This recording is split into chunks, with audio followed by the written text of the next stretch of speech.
ICC T20 ప్రపంచ cup 2026లో team India జోరు కొనసాగుతోంది. వరుస విజయాలతో దూసుకుపోతున్న భారత్ ఇప్పుడు సూపర్ 8లో భాగంగా సౌత్ ఆఫ్రికాతో తలపడబోతోంది.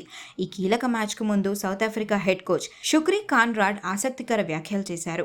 డిఫెండింగ్ ఛాంపియన్గా బరిలోకి దిగుతున్న భారత్పై విపరీతమైన ఒత్తిడి ఉంటుందని ఆయన అన్నారు. ఒత్తిడిలో ఏ టీం అయినా బలహీనపడుతుంది. ఆ అవకాశాన్ని మేము క్యాష్ చేసుకోవాలని అనుకుంటున్నామని ధీమా వ్యక్తం చేశాడు. ముఖ్యంగా భారత్ యంగ్ ప్లేయర్ అభిషేక్ శర్మ ఫామ్పై సెటైర్లు వేశారు. వరుసగా 3 మ్యాచ్ల్లో డకౌట్ అయిన అభిషేక్ టీంలో తన స్థానం గురించి పడే ఒత్తిడి కంటే దేశం పెట్టుకున్న అంచనాలే భారత్కు పెద్ద భారమని ఆయన వ్యాఖ్యానించారు. అభిషేక్ ఫామ్ కోల్పోయినప్పటికీ టీమిండియా మేనేజ్మెంట్ అతనికి పూర్తిగా సపోర్ట్ చేస్తోంది.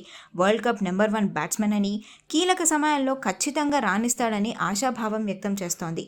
గతేడాది సౌత్ ఆఫ్రికాపై 3-1తో సిరీస్ గెలిచిన రికార్డ్ భారత్ వైపు ఉన్న ప్రపంచ కప్లో పరిస్థితులు వేరని ఆయన గుర్తు చేశారు. క్వింటన్ డికాక్, మార్క్రమ్, స్టబ్స్ వంటి హిట్టర్లతో సౌత్ ఆఫ్రికా బ్యాటింగ్ బలంగా ఉండగా కేశవ్ మహారాజ్, జార్డ్ లిండేలాతో స్పిన్ విభాగం కూడా పటిష్టంగా కనిపిస్తోంది. మరి ఈ సూపర్ 8 పోరులో భారత్ గెలుస్తుందా, సౌత్ ఆఫ్రికా గెలుస్తుందా వేచి చూడాలి.